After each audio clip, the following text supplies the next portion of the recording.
Good afternoon, ladies and gentlemen. Thank you so much for joining us here today to celebrate the life of Pat. Before we begin our services, we'd like to ask if anyone has a cell phone or electronic device, please take those out, place those to silent so as to not interrupt our services today. Just as a friendly reminder, all of our services today are going to be recorded and live on Zoom. If anyone wishes to not be on our live Zoom today, we just ask that you stay to the back half of the chapel. We gather here not just to mourn the absence of our dearly beloved Pat, but we also celebrate her life and her legacy. Although we are sad to see her leave us, we can be joyful in the knowledge that her soul is now at peace. Even though Pat is no longer here in the living, her memory will live on in our hearts.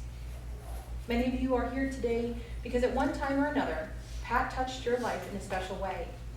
Whether they were powerful statements of love and friendship, or just a friendly greeting on the street, Pat's life and witness draw us together today and point us forward after she is gone. As we celebrate her life today, we do have a few select eulogies that we're going to allow people to come forward and say. At the conclusion of those, we will open the floor up to anyone who wishes to come forward to share a memory or just to give their condolences. And if for some reason you don't wish to come up to the microphone, you're welcome to just raise your hand at that time. I can always bring the microphone to you. At this time, we'd like to invite Rich to come forward.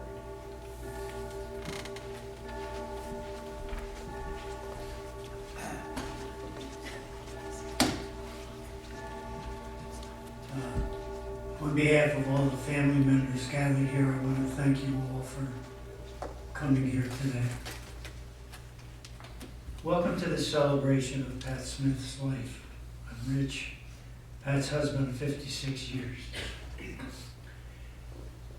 You will hear much about Pat's Lyme disease advocacy from others today, but I wish to complete the picture. Pat was as much the romantic as the CEO of causes. We met July 20, 1965 on the 4th Avenue jetty in Asbury Park. Pat was the 19-year-old in pigtails. I was the boy she believed to be about 16. She offered to help carry my gear off the beach that night, and the myth was born that she carried my fish. She was sweet enough not to correct the record. She asked me recently when was the first time I knew I loved her. I told her the summer of '65 when I was late for a date. She had smoke coming out of both ears, but kept walking toward the car anyway. Not your typical love story, but I knew I didn't want to lose a girl capable of this much passion and forgiveness in the same moment. Pat wanted to be a stay-at-home mom for our daughter's early years. Having been a teacher for 2 years, she naturally gravitated to parent-teacher groups and the local Board of Education. Our neighbor Mary Ann, often dragged along on her coattails, threatened to move if Pat ran for the Board of Ed. Sure enough, in a just so you know moment, Pat planted a for sale sign in Mary Ann's front yard. To this day, Mary Ann still tells that story. Pat was the neighborhood's softie for veterinarian issues. She rescued and found homes for stray kittens and dogs, often in our home. Pat arranged for an injured box turtle to have the shell fiberglass at the University of Penn. Having rescued a songbird, she patched it up and told me to place it deep in the woods so her cats would not get it. Sure enough, they did. About 10 minutes later, she saved it again. In disbelief, I asked how she knew it was the same bird. She asked how many birds I thought were running around Jersey with a Band-Aid on their chest. Anything family was a priority for Pat. Backyard barbecues with family and friends were well attended, often by 100 or more. Everyone could be sure to find lots of their favorite sides and desserts thanks to Pat's cooking. Christmas, the entire family gathered at our daughters Denise and Jeff's home. I was warned not to be late. Grammy and I were warned not to be late for 9 a.m. gift opening. Greeted at the curb by pajamaed grands who would be hustled into the house. Tins of Grammy's Christmas cookies were a great peace offering. Children like to receive their own mail, even in this era of the text. Pat understood this and always sent handwritten cards on holidays, birthdays, graduations, and other special occasions. It was a way to make each of the 4 granddaughters feel special and loved. When a gift was included, Grammy was said to pick the best gifts. One of Pat's lasting gifts was the discovery of our vacation retreat. We honeymooned for 3 days at Roaring Branch Cabins in Vermont before being stationed at Fort Riley, Kansas. After my discharge, we continued the vacation there. 4 generations have now known the contentment of a log cabin and mountain stream. As one of our granddaughters remarks, Vermont is my favorite place to be. Thank you, Grammy. I hope these brief life stories from 56 years of a wonderful marriage bring you, friends and family, to a warm appreciation of the complete person. A person who found the time for the meaningful things in life. Pat's romanticism was to engage the world, not necessarily as it is, but rather as it should be. One person can make a difference in their life. This is testament to that belief. Thank you.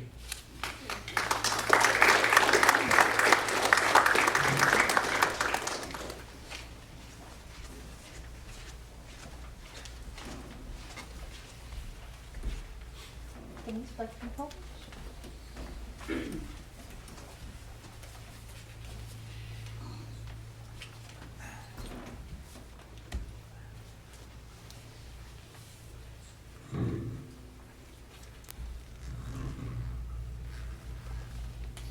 I'd like to thank everybody for coming today. I think I kind of spoke with everyone and introduced myself to everyone. But for anyone that does not recognize or know me, I'm Denise, the middle daughter, or as I like to say, the favorite middle daughter. Many of you here knew my mother as an advocate for Lyme disease and later other tick-borne illnesses. I read each and every comment on the LDO website, and I thank everyone who wrote in memory of my mother. But today, I would like to tell you about the side of my mother you may not have known, that which she did when she was not busy fighting with politicians, medical professionals, and a slew of other people with whom she did not agree but are too numerous to mention. Some of my earliest memories of my mother go back to grade school when my mother made her first foray into advocacy work when she joined the PTA. Back in those days, there were no cell phones or even cordless phones, and my mother spent many hours on her house phone with this 25-foot coiled cord locked in the bathroom while trying to tend to PTA issues. We were too young to know what these issues may have been, however, we knew the gravity of them when she ran for and won PTA president. I also was too young to realize the changes she likely made within the school system, but we knew she meant business when she ran for and won a seat on the school board, followed by being elected Board of Education president. And let's not even mention her run for township committee. Perhaps all of you who knew her for her activism and political savvy would assume that she hired people to do her daily toils. But no, not my mother. My mother was what I would refer to as a traditionalist. In her younger years, she was known to make all of her food from scratch, which led to many infamous meals we children gave catchy nicknames such as Gloop Glop Gleep and Sea Scrap. If you would like any more information on these meals or perhaps even the recipes, please see my sisters or I later. My mother was also known to cook some of her meals on the wood stove, an inexact cooking method at best, but somehow she made it work.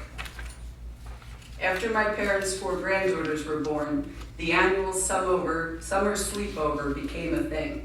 This was when each child, or perhaps 2 at a time, got to spend the night at Grammy and Poppy's. This generally included a dinner out, followed by Rita's Italian Ice, which was a favorite of my mother's, swimming, movies, and a homemade breakfast the next morning. My mother also had a fondness for animals of any kind and often rescued small creatures from the mouth of our cats. If you ever came across a bird with a Band-Aid or a turtle with a shell professionally repaired with fiberglass, you could assume she may have had a hand in this. She did not limit herself to live creatures, however.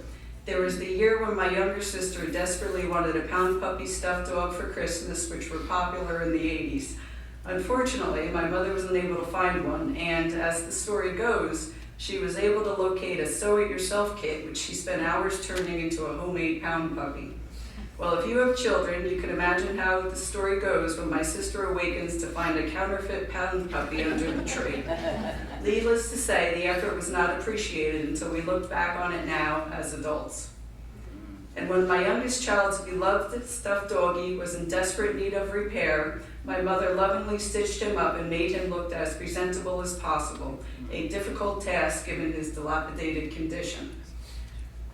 I hope I have given you an inside look at who my mother was outside of the political realm.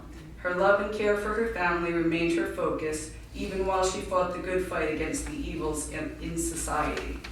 Oh, and by the way, my mother was generally wary of all medical professionals, but I will assume if you are here today attending this event, then you were one of the good guys.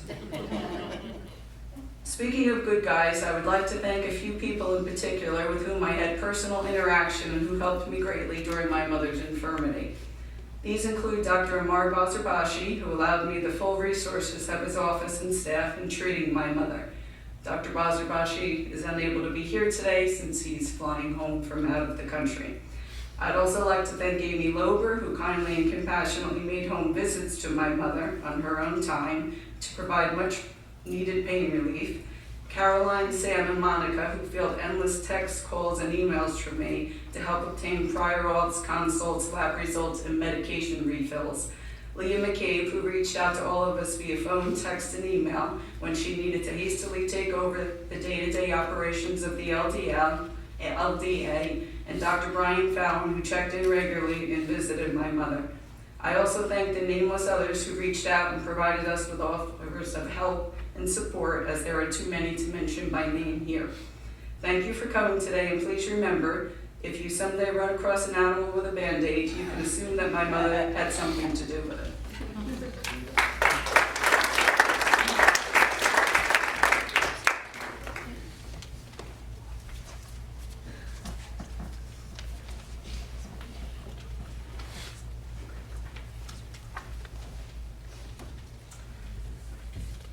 Hi, I'm Colleen, passing disorder for those who may not know me. Thank you all for coming today. My mom would have been very grateful and humbled to see this room full of people who have come out to honor her memory. Everyone from her Wall Township education and local politics days to friends and family and Lyme disease and tick-borne illness colleagues. She also would have been grateful that someone else is taking care of all the technical details in Zoom streaming today, because even though at 78 years old, my mother was more technologically savvy than I am at 46. Using technology was the bane of her existence. I got calls from her at all times of the day or night and across continents asking for technical advice, most of which I couldn't help with anyway. Or sometimes she would stockpile the technical to-do list for when I came to visit. And I couldn't get out the door with at least putting in a good effort to fix whatever was wrong or change some setting on her phone or computer.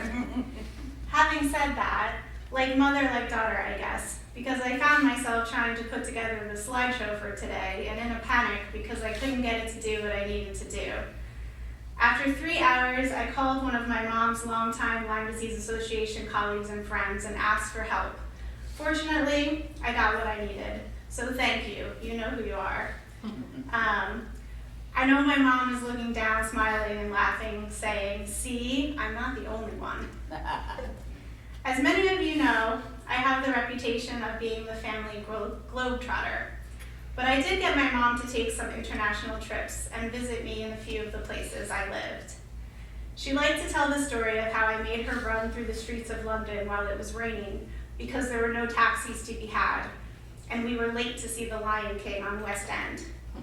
All true, but I still maintain that we were both 25 years younger then, so it was okay.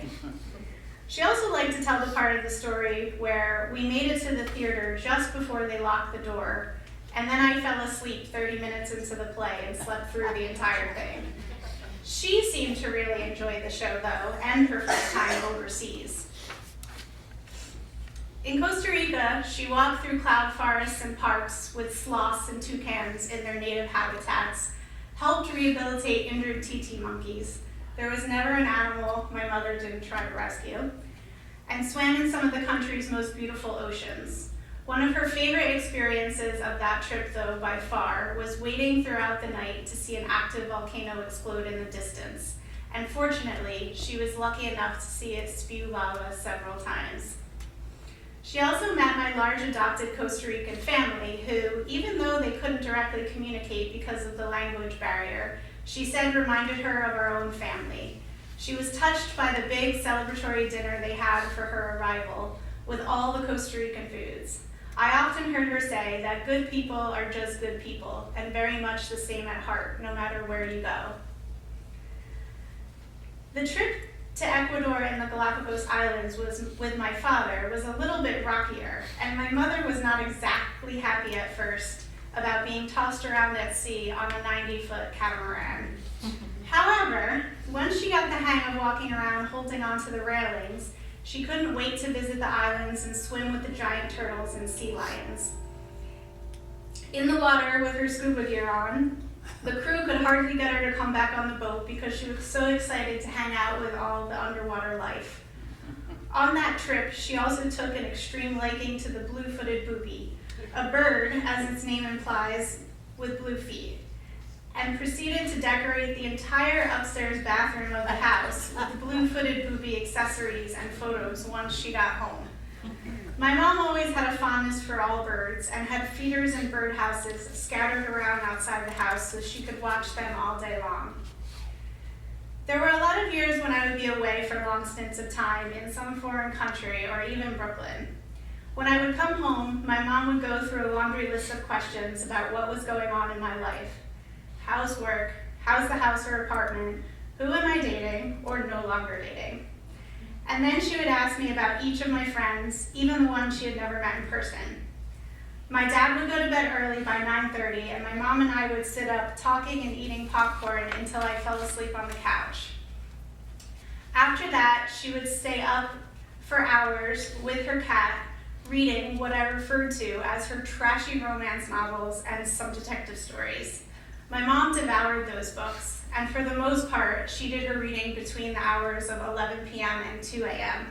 That is, if she wasn't locked away in her office working on Lyme disease stuff, banging on her keyboard, and cursing at her computer. Big holidays in the family have always been Thanksgiving, Christmas, and Easter. My mom loved to host in the house, especially Thanksgiving, and she spent days and even weeks preparing all the traditional foods, along with way too many pies that ended up in the freezer for later consumption. The immense quantity of food was transformed into turkey and rice, turkey fajitas, turkey sandwiches, turkey casserole, turkey you name it, and finally culminated in a big batch of my mother's famous turkey soup. Thanksgiving in our family lasted for months. Christmas was really no different, with her 20 dozen cookies of all varieties. Fingerprints, peanut butter, oatmeal scotchies, and rolled sugar cookies, just to name a few. The last many years, she even taught my father how to make her recipes, and they would painstakingly prepare for the holidays for days on end. I would usually come home just in time to catch the tail end of what I referred to as their baking and bickering time. Loving bickering, of course, and I made it a point to stay clear out of their way in the kitchen. My mom always talked about how much work it was to cook and prepare for the holidays, but really she loved it and wouldn't have had it any other way. Over the years, she welcomed countless of my friends from New York City and Latin America and others to join us for the holidays, because that's how my mom was. She thought no one should be alone, especially on the holidays. The more the merrier. Goodness knows we always had enough food. And even though as the years wore on, the number of attendees dwindled from something along the lines of 45 people crammed into our small dining room and house for a sit-down dinner, the holidays were always times when my mom brought us together, and times when she took the most joy being with my father, my sisters and I, her sons-in-laws, her granddaughters, extended family, and friends. In general, my mom loved a good party and planned all of hers with a DJ and her own playlists. She really cut loose on the dance floor, making sure she and my father danced to all her favorite slow and fast songs of their time, some of which you may have heard playing in the background today. However, what she didn't ever want, as I heard my father say the other day, were any pity parties. So I hope we can all keep that in mind as we go on with today and envision my mom dancing the night away surrounded by all of you, friends and family. We're all here today to celebrate with you, Mom. We love you and we miss you.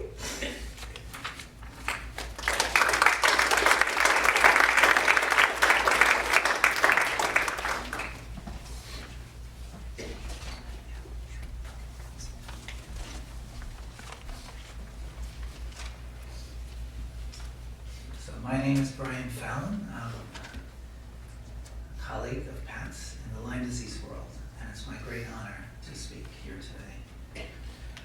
Pat lived 10 lives in one, and I'm going to focus just on one of those lives and how her work in Lyme disease made a national impact on Lyme disease, changes in Lyme disease. But I won't be talking about how she changed Lyme disease by direct communication with public health officials, by presentations to Congress and Health and Human Services workshops, by shaping federal funding bills with Congressman Chris Smith and Tim Lyna, and by joining forces with the Global Lyme Alliance to create an endowed Center for Lyme Research at Columbia. So I'm not going to talk about those. It's extraordinary for one person to do even one of those things, but she was involved and accomplished all 5 of those. So please read her bio on the website if you want to learn more. And when I think of Pat, I think of a mighty oak tree, one that is unbending, stands tall, despite the raging storms around her, whose branches extend wide, providing much needed shelter and comfort to all those in need. When I think of Pat, I think of the seasons of the year, for it was in early spring that she would start to torment me. And she'd say, Brian, how come you haven't chosen a co-chair for the conference? And who are the speakers going to be, Brian? It's only 4 or 5 months away. Come on. And she was to make suggestions, and she was terrific, and I really benefited from her prodding and pushing me. We'd spent 6 months planning those conferences, so as a result, we got very close, and those conferences occurred every year for 20 years. That's a long time. More memories. I recall first meeting Pat here in southern Jersey in the early 90s and hearing her ask, why are doctors not listening? How can we sit by doing nothing when our children are being so severely afflicted with the disease? Pat was enraged by injustice, and I was enraged by injustice too, and so we bonded. And so did all of you who worked with her. We're bonded by that rage. We bonded very quickly. Outraged and shocked by the walls being put up by the medical profession, Pat Smith went from being the outraged mom to the CEO in action. Her brain switched from the well-organized mom to the super well-organized strategist and the founder and the president of the Lyme Disease Association. Another memory. Years ago, I was walking down Fifth Avenue with Pat, telling her about some of the research which we were doing, which included post-mortem brain studies. She paused and asked me a really strange question. She said, if I could choose anyone's brain, or if you could choose anyone's brain, whose brain would you most want to study? And so I thought about it, and I didn't know why she was asking me that. So I said, well, Albert Einstein, I guess. And then all of a sudden I thought, well, your brain. And then she looked at me, and she looked kind of puzzled, but she laughed, and she said, why? And I said, I want to study your frontal lobes because that's the center of the executive function. And yours must be so massive. I just want to see them. As you're the best CEO I know. So I know she liked that story, so that's why I'm telling you it. As we all know, she could have run a Fortune 500 company. She was an inspiring leader and relentless in pursuit of her goals. Her nemesis, Dr. Steve Schutzer, who loved to tease her, referred to her as a pit bull. They were close friends. Pat was also quite brilliant, mastering a sophisticated knowledge of the complexity of Lyme disease, even though she was not a scientist. At the annual conference we ran, she would give the introductory address. It was usually a public health talk about what's going on in the world of Lyme disease internationally as well as locally. And she was so scholarly that some attendees thought that she was a medical school professor. So I do want to study Pat, but I want not her brain. I want to study her spirit. How is it that one person can make such a huge impact? What drove her? Who works nonstop at all hours for 30 years without ever accepting any salary? Who does that? Only Pat Smith, this giant of a generous human being. She cared and she never stopped caring. And I think she got, and I believe she got that drive because she's a mom. She's a lioness of a mom, a fierce protector of her children and of all children with Lyme disease. She didn't want any parent or child to suffer alone. She was also a problem solver. She realized early on to really make an impact, she needed to also address the science. So with the Lyme Disease Association, they raised funds and gave out 120 grants. And one of those grants, Steve Schutzer said, was $40,000 maybe 20 years ago that led to a $5 million grant and major advances in our knowledge of Lyme disease. So it had an impact. And then the 22 medical conferences that Pat and the LDA organized had a huge impact. And they were strange conferences in a way because they invited patients and advocates to sit side by side with scientists and doctors. And in those days, they never sat side by side. In fact, they didn't trust each other and they were suspicious of one another. So this was unheard of. But over the years, it led to collaboration and dialogue. And then the researchers got to know what the pressing questions were. And so they started to study them. So I could go on, but I won't. I just want to say a few things about what was on the tribute wall because there are some remarkable things that people wrote in. The writer Amy Tan wrote, "I owe my life to Pat Smith. She was the proud thorn in the side of many legislators. She was the epitome of a selfless leader, one who combined optimism with pragmatism and dogged persistence." From Chokri Ben-Mamoon, a professor at Yale University, Pat is a towering figure in the fight against tick-borne diseases, a dear friend, a colleague, a fellow fighter, a powerful force for good in the TBD community. She was a person of the highest integrity and a brilliant thinker. From Ava Sappi of University of New Haven, her leadership extended far beyond simply guiding an organization. It was about being a voice for the voiceless and a fierce advocate for those who could not fight for themselves. And that's a fact. Dr. Monica Embers from Tulane University said, "In the time we have been blessed to have Pat on this earth, she fulfilled her passion to help others with a level of success that is indescribable." As co-chair of 2 conferences with Dr. Fallon, I actually found Pat to be a bit intimidating, but soon realized that her heart was made of gold and she simply wanted to put the best conference forward possible. Dr. Ben Beard, who is the division director of vector-borne diseases at the CDC, wrote in and he said he visited Pat and Rich at their home and they kindly brought us around the house and showed us the gardens. "I was struck by how beneath the tough exterior, there was such a loving, humble, sincere, and considerate person, one who was firm and unwavering in her cause, but respectful and honorable, even to those with whom she had disagreements." And finally, Dr. Sue Visser, who's the Deputy Director for Policy at the CDC's Vector-Borne Division, said, "Pat was one of the first advocates I met. She was tough and firm, but also compassionate and concerned with only one thing, which was helping reduce suffering for patients with tick-borne diseases. She was always there when I called to seek guidance. She always tried to help me understand and show patience." And she concluded by saying, "I am inspired by her dedication as a mother and to her community, and I will forever remember her as one of the greatest community leaders and patient advocates of our time." And on a very personal note, I've been overwhelmed as I look back and realize how much Pat has affected my life over the last 20 years. We worked as a team. Pat has a huge place in my heart. To her, I am most grateful. And how fortunate we all are that Pat shared her time on this earth with us. Without any doubt, she changed the world and made it a better place. And thank you, Rich, and all the Smith family for sharing Pat so generously with us. Thank you.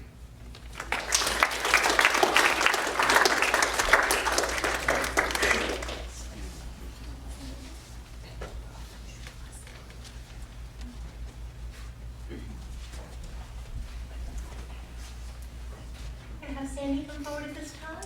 Well, okay. It's not Dr. Maloney, is that? I'm sorry? Did you miss Dr. Maloney, or? I'm happy to be next. but- I'm going to have Sandy then, but whoever wishes to come forward first. Okay, Yeah. no, I need if you can turn it around so that can that, turn it around? So I don't have to hold it while I'm reading my talk. Good hands.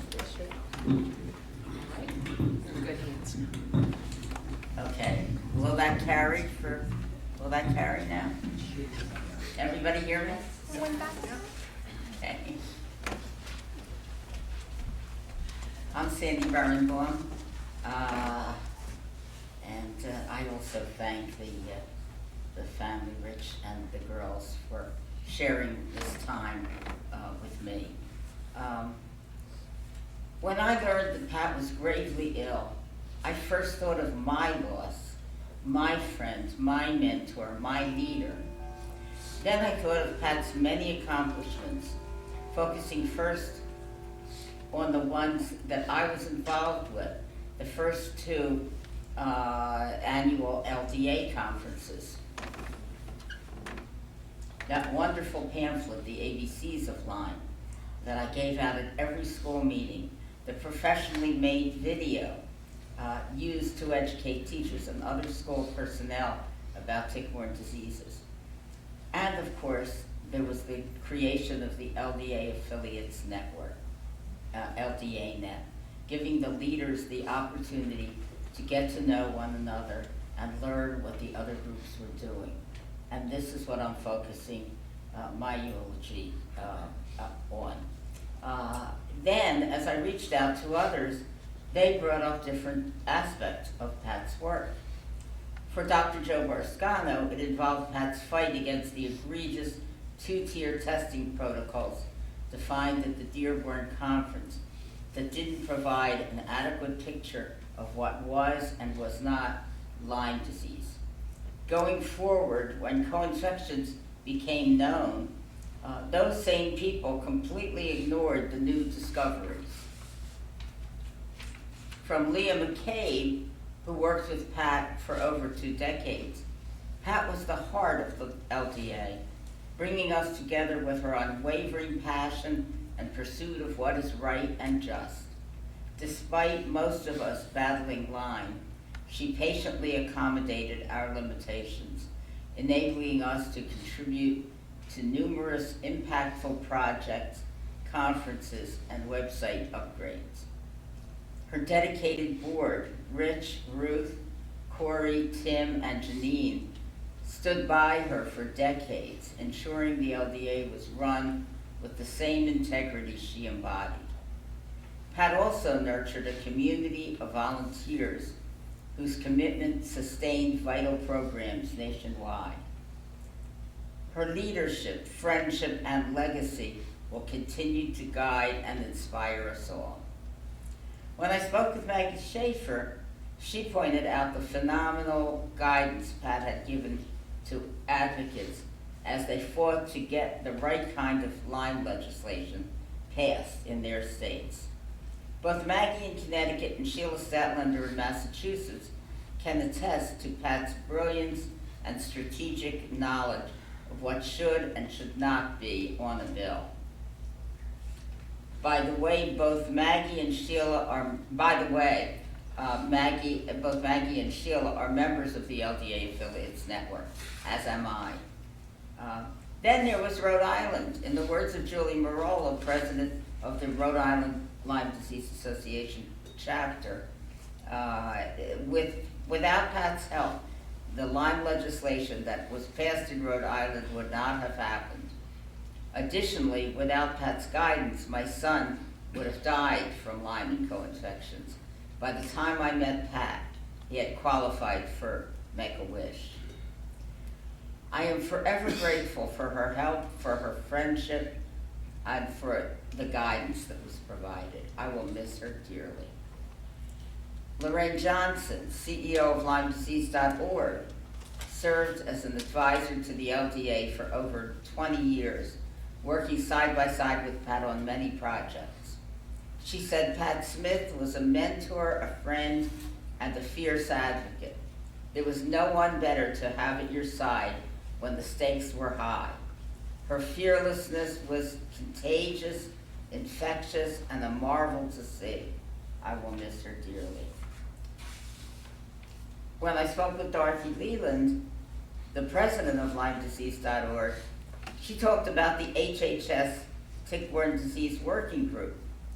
In Dorothy's words, Pat was largely responsible for getting the Tick-Borne Disease Working Group created in the first place. And then she served on it for 4 years. During the whole process, she fought like a bulldog for the benefit of Lyme patients. Some members of the panel took a dim view of what the Lyme community was asking for. At times, they tried to unfairly scuttle her proposals. But as I wrote in my blog at the time, she not only knows her Lyme stuff, she knows her Robert's Rules of Order stuff, as well as the details of FACA, the Federal Advisory Committee Act, which governs the working group. When certain factions tried to do an end run around the rules, she called them out on it and ultimately prevailed. It was a remarkable accomplishment. And the words of Monica White, co-founder and president of the Colorado TBDAA, see coloradotix.org, on her relationship with Pat. Pat was an incredible mentor and a friend. We just clicked.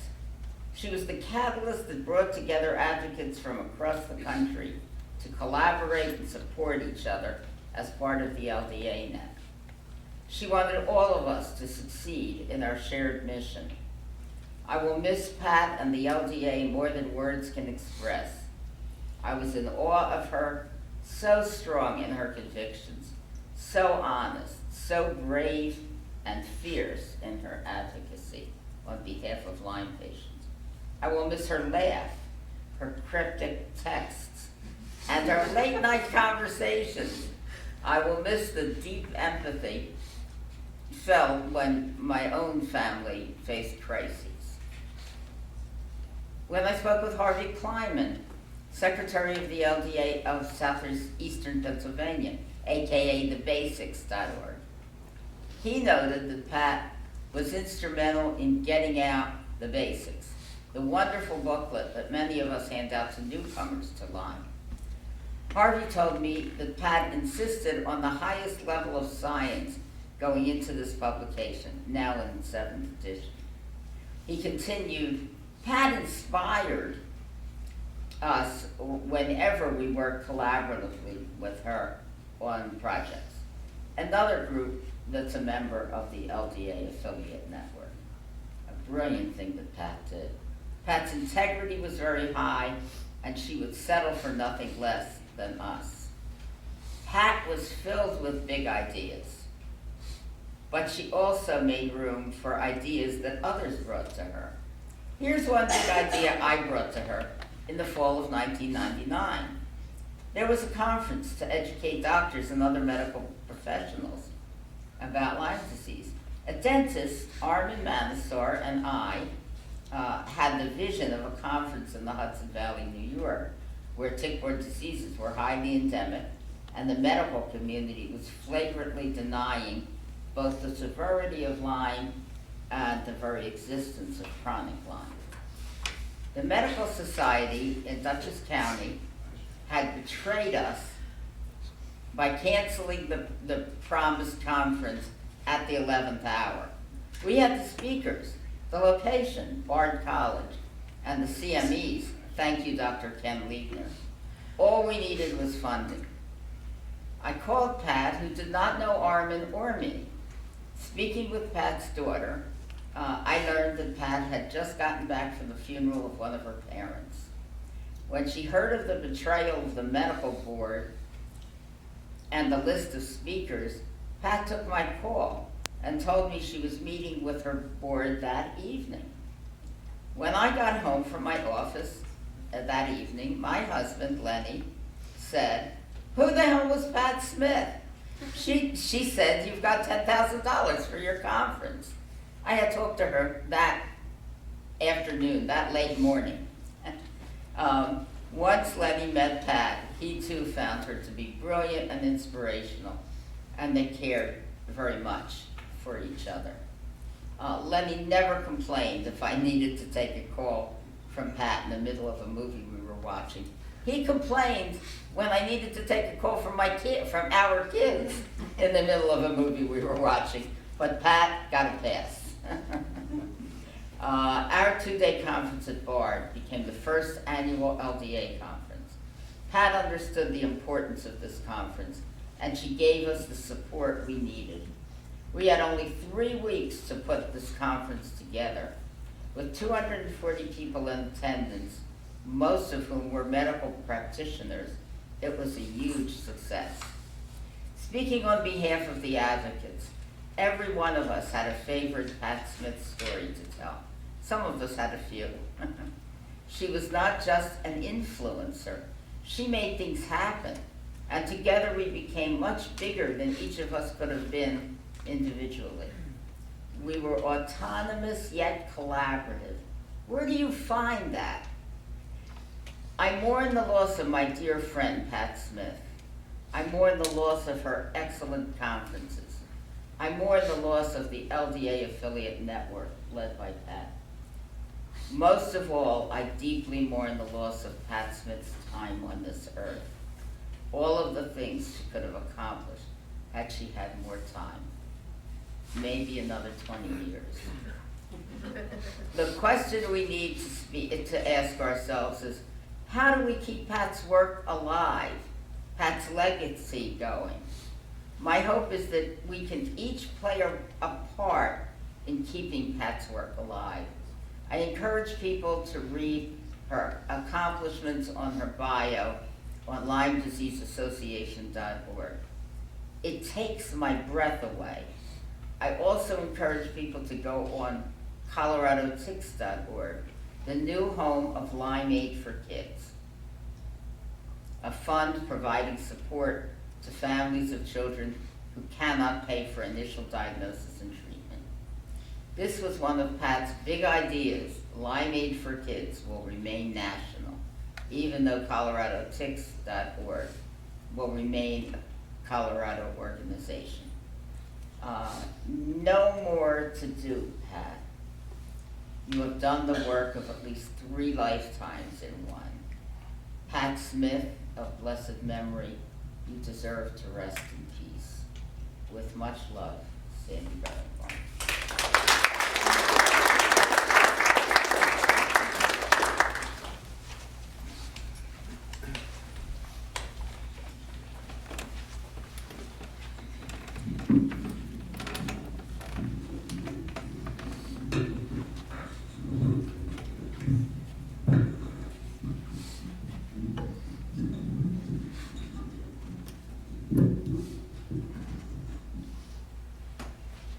This time I'd like to invite Betty to come forward.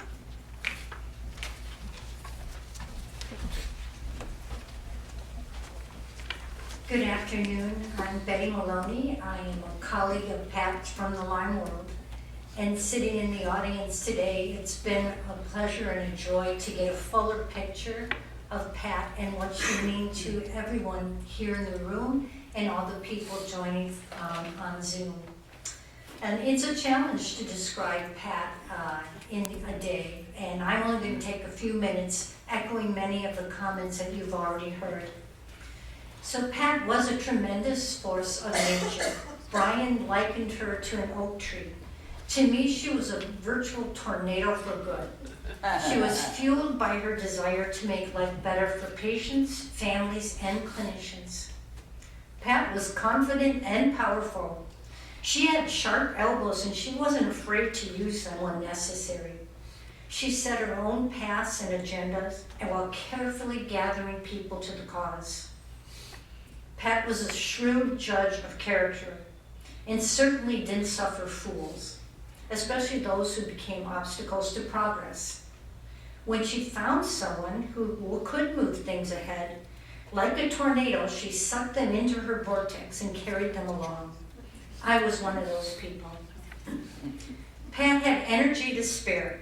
We worked on numerous projects over the years, and oftentimes she would be calling or emailing or texting well after 1 a.m. in the morning. And I would sign off and she would still continue because in the morning I'd wake to more emails and more texts. A few comments from my medical colleagues. Dr. Rich Horowitz wrote, I've known Pat for most of my career as a Lyme doctor, and she was one of the hardest working and most effective advocates ever. When we worked together on the HHS Tick-Borne Disease Working Group, she always spoke truth to power.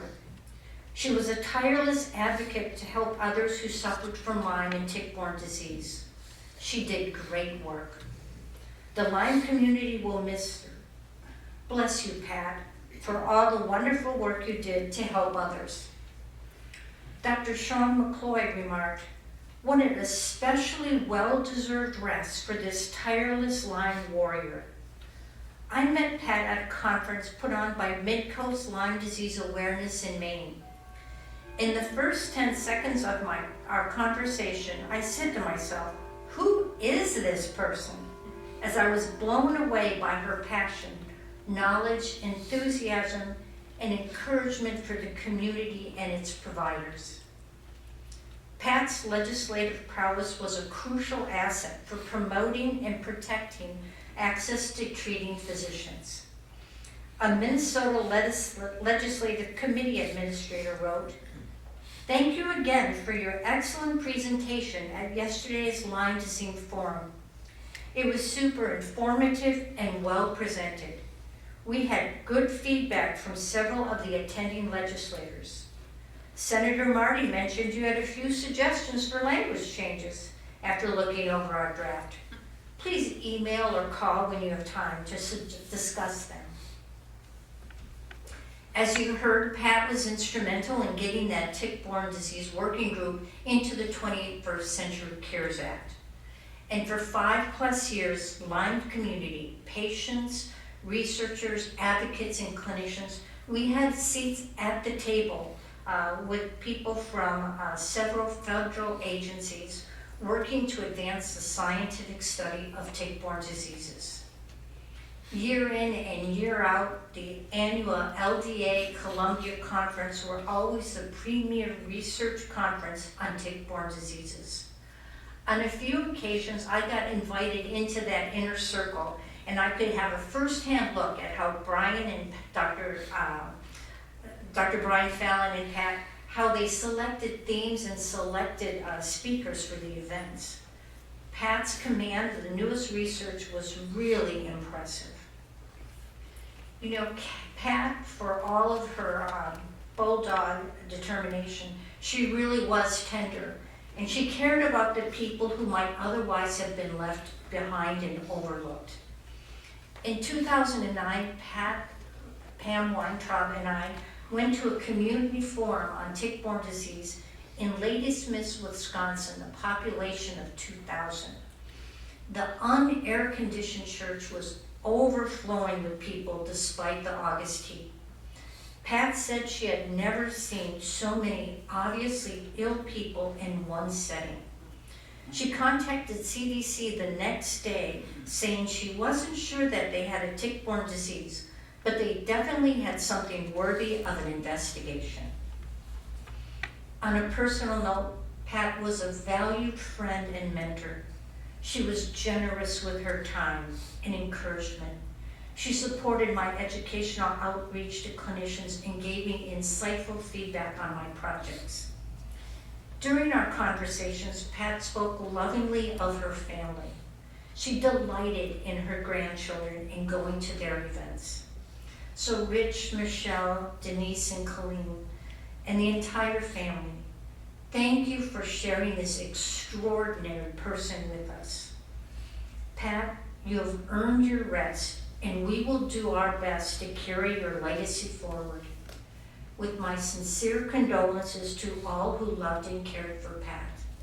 Thank you.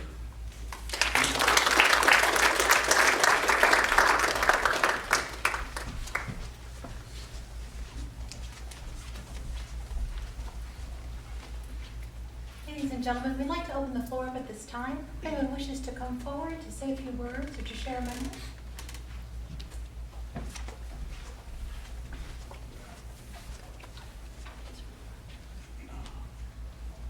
Thank you all for coming. For those of you who don't know me, take a page out of your book. Denise Pat was my favorite sister. So, 6 years older than me, so I can't really say much about what it was like growing up. But one little ditty I do remember, and I know there's someone else in the audience that don't remember this one. 1964 World's Fair, New York. My sister and her girlfriend came and stayed with my cousin Eric's family, and I think I was there as well. And my cousin and I were both 12, precocious little buggers that we were. And we were into experimenting with all kinds of electrical goodies. So we actually, while they were, Pat, girlfriend, were out at the fair, I think we wired up their bed to a micro switch, and whenever time they got home and they jumped into bed and that bell went off. Remember that one there? I figured you would. So certainly high school, of course, every class I went into. Oh, do you have an older sister, Pat? Well, of course. Oh, well, you know, she got always high marks, so of course I had to, tough shoes to fill, right? It's very heartwarming listening to all you folks from the Lyme side of things. That is very impressive to me, and I think, I was just thinking about it sitting here, I think my sister got her heart from my mother, but I think she got her will from my dad's mother. She was an indomitable woman, and I think that's where my sister got that from, I believe. And certainly as a youngster, I don't want to say there were a parade of boys that came home. Certainly they had a pass muster with her, which I'm sure was enough, but as Rich could attest, or anyone that knows my father, he was pretty, and then Rich came along, of course, which he totally passed muster with that regard. Great guy. And I always remember when you, looking at the pictures, I saw the 56 Chev, the green 56 Chevy that you guys packed up and went to Kansas, right? And if I remember right, the hood came off on the way out, did it not? On Route 70, right? Pretty scary. So of course they lived in Kansas for a time and then came back, and then I don't remember which apartment you lived in first, but at that time I had started dating my future bride, who unfortunately couldn't be here. She's actually on a cruise at the moment. But at any rate, we used to spend, well, we'd come down New Year's Eve, and I think by then maybe Michelle might have been a baby then. I guess, yeah, you were, and maybe Denise. But at any rate, my wife and I weren't married at the time, but we would come down and we do these New Year's Eve things, right? It was fondue. And of course there was alcohol involved as usual. But one time, I think maybe, did you impale yourself with the fondue forks? Possibly. But anyway, one of the times, my sister and I got in a discussion about who, and this is a good one, who had the bigger mouth. Because I'm a talker, she's a talker. So like 2 o'clock in the morning, and of course we're, so we figured out, okay, we're just going to put as much water as we possibly could into our mouths, and then we're going to spit it out into a measuring cup. And much to my surprise, I won. No way do I have a bigger mouth than she did. Right? Yeah. So yeah, that was fun. We had a lot of fun with that. Certainly, with her Lyme disease duties and all the things she did, and obviously, as you said, family shares the person for that, right? So, unfortunately, times, her and I, we didn't get to see as much of each other as we certainly would have or whatever, but one of the things that I can totally relate to is the Lyme thing. And I certainly remember the beginnings, and I remember, I am not a conspiracy theorist by any means, but when my sister laid out to me that whole history, It was crazy. And I certainly remember that I couldn't believe it myself that a veterinarian was more likely to diagnose your pet with Lyme disease but not a person. That's criminal. That is criminal. And I know folks in that time period, the same thing. Well, I think I might have, no, you don't. You don't have Lyme, as you said. Sweep it under the rug. That's criminal in my mind. And again, seeing all you folks here speaks testaments to that. And you know, there's that saying, don't sword fight with Zorro. Well, I know I would not ever want to get into any kind of a verbal tete-a-tete with my sister. There's no way. And I couldn't imagine, other folks have mentioned, I can't imagine what the other side of that was like when she called those folks, because I wouldn't have wanted to be listening to that. So yeah, I mean, what a testament to a person's life for that, and the accomplishments are just boggles my mind. So again, thank you.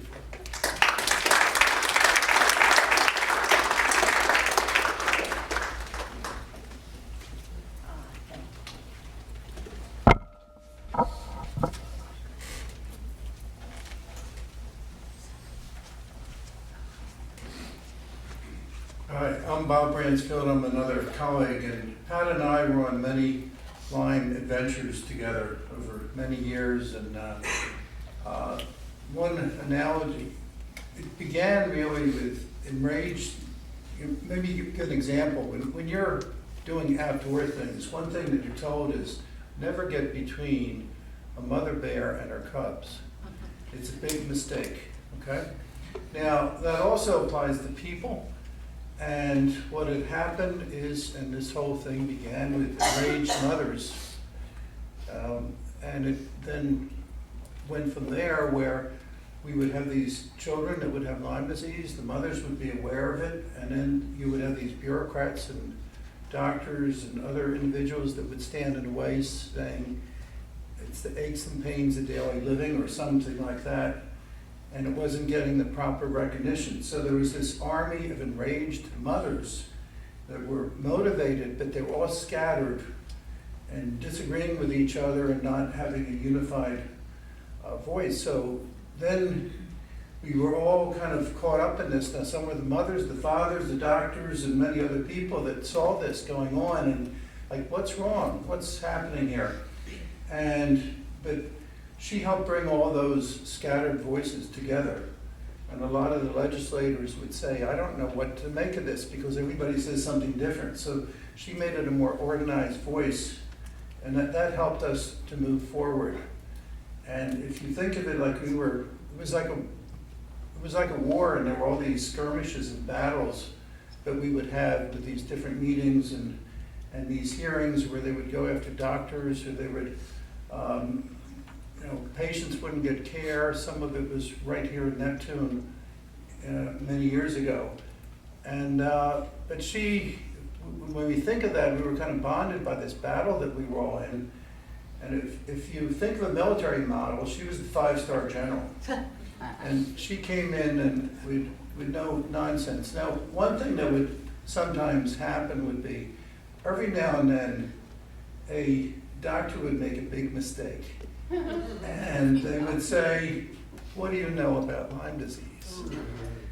To Pat, okay? Not smart, okay? So then she would challenge them to a game of trivia, and tick-borne disease trivia. And she could beat anybody with tick-borne disease trivia. And it would frustrate these doctors who thought that they knew so much, and she could come up and, you know what I'm talking about, I see heads nodding. And then that would help to get these people more on our side and be open more to listen. And that was the big advance, is pulling these people together that were prior adversaries, now are allies, and now they're it's got some momentum. So I think now when we look at where we go from here with the Lyme Disease Association with that Pat, and people would say, well, can anybody replace Pat? No, nobody can replace Pat, but maybe a large number of people and a large number of organizations can replace some of what you did. And that's about it, but I think we want to all work to keep up the momentum. So she's certainly been an inspiration to us to be tenacious and to be protective of when we see an injustice that we see. And she's helped a lot of people have a better quality of life. Some of those people who know her and some of those people who have no idea who she is. So it's wonderful that it's sad to hear her passing, but she certainly made a better life for many people. May you rest in peace, Pat.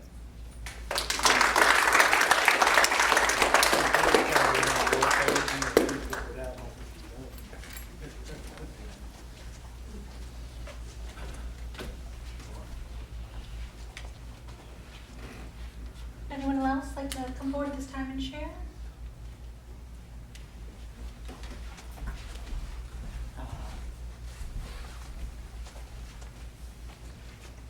My name is Corey Lakin. I've been a friend and colleague of Pat's at the LDA for many years, and a friend for family for just as long. I've had the fortunate experience of attending some of those holiday dinners, and I can highly recommend the Glue Glop Glue. And the turkey soup as well.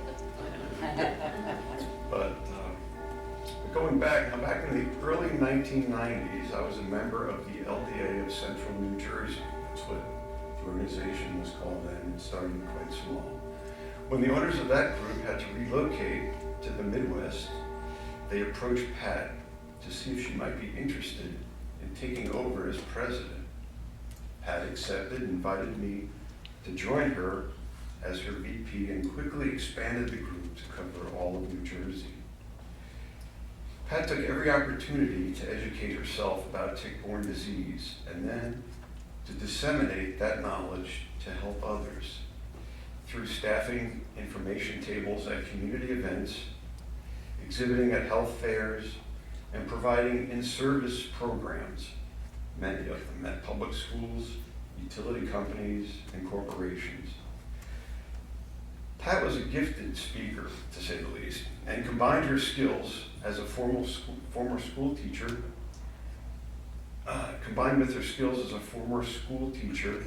her home-crafted but expertly curated slide deck, loaded with the most up-to-date scientific information, yet carefully designed to be accessible to all.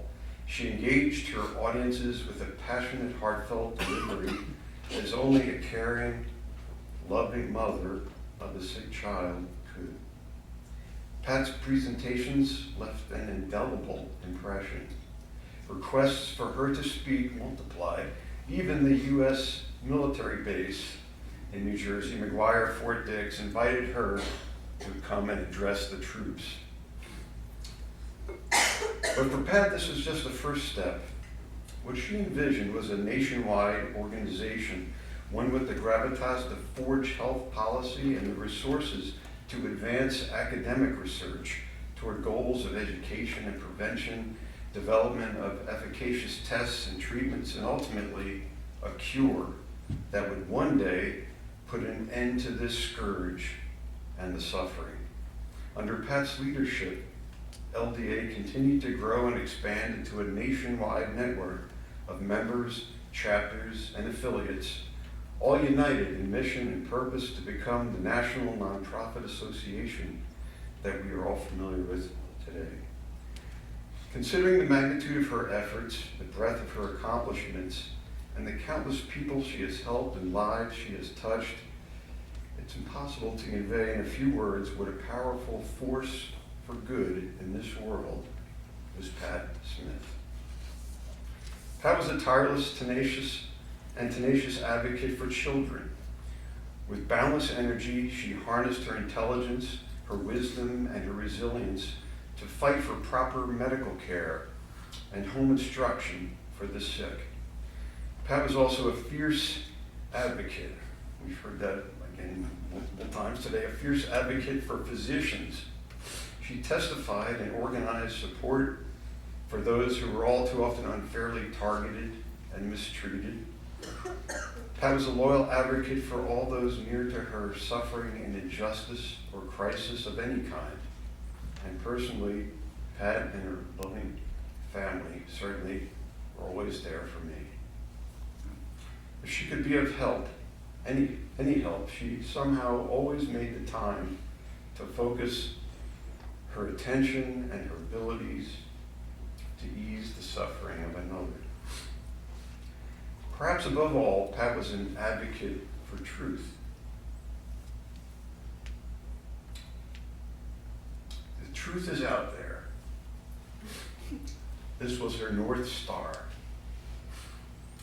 When anyone asked Pat for guidance or an opinion, you could trust that it would be thoughtful, unbiased, and honest. Her integrity was absolute. I still can't bring myself to perceive of a world without Pat Smith in it. And as she was fond of saying, perception is reality. I recall being somewhat curious way back when she selected her email handle, Lyme, one that I'll forever associate with subject lines like urgent, ASAP. These are all in capitals, by the way. Vote needed, response required, call to action, often issued in a numbered series, like call to action number 27, and often sent well after midnight. I guess some others can recall receiving these as well. I wasn't alone. Limelighter, a homophonous allusion to limelight. I was familiar with the expression of being in the limelight, but that didn't seem to make sense. What was limelight? Well, it has nothing to do with ticks or green citrus. In this case, it turns out to be quicklime, calcium oxide. Claire. And when heated with a high energy flame, it emits an intense, brilliant, powerful white light. Such light could be brought to a focus, and before the invention of electric light, limelight was used to illuminate important subjects, such as public events, surveying distant mountaintops, and for stage lighting, where it was often used to spotlight a solo performer in the limelight. Now, Pat, as evidenced by all of us here today, was a tremendous collaborator, a people connector, a creator of alliances and networks, but Pat was also very much a solo performer, unique and irreplaceable. There does not exist an understudy capable of assuming her role. But it wasn't Pat in the limelight. Pat was the limelight. Pat was incandescent. It was her energy and passion that burned bright and brilliant, and with her life and her light, she illuminated the causes dear to her heart and generously shared with all who knew her and all who were touched by her or helped by her.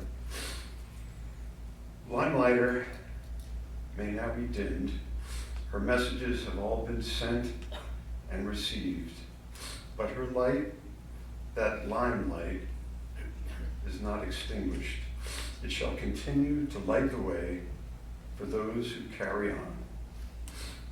In the book of John, Jesus instructs his disciples to love one another.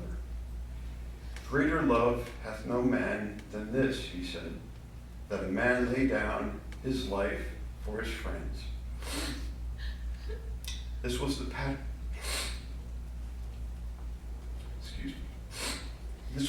I knew.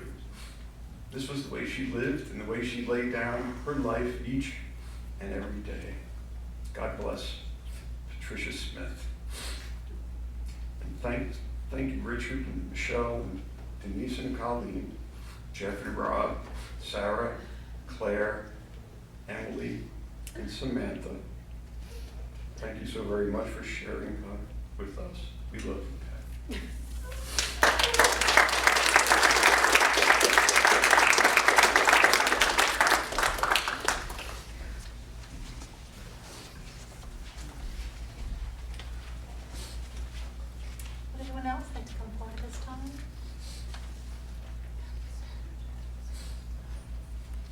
We ask you to continue sharing memories and thoughts and extend those to the family, you know, in their time of need.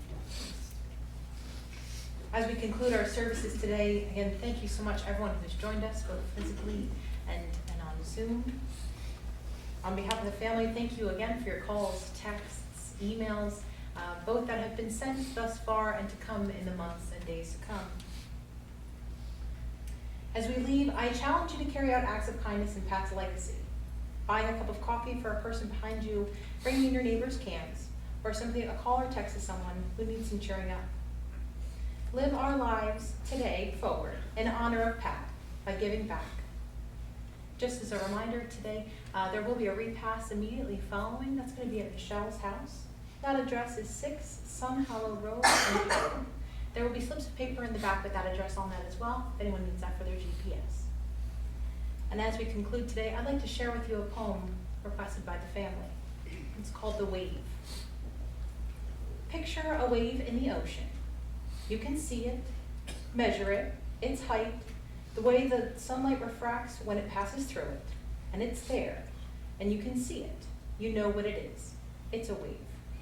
And then it crashes on the shore, and it's gone. But the water is still there. The wave was just a different way for the water to be for a little while. The wave returns to the ocean, where it came from, and where it's supposed to be. Once again, thank you all so much for joining us here today. You're welcome to come forward this time and pay your final respects before making your way to your cars. We ask that you please drive safely. Thank you.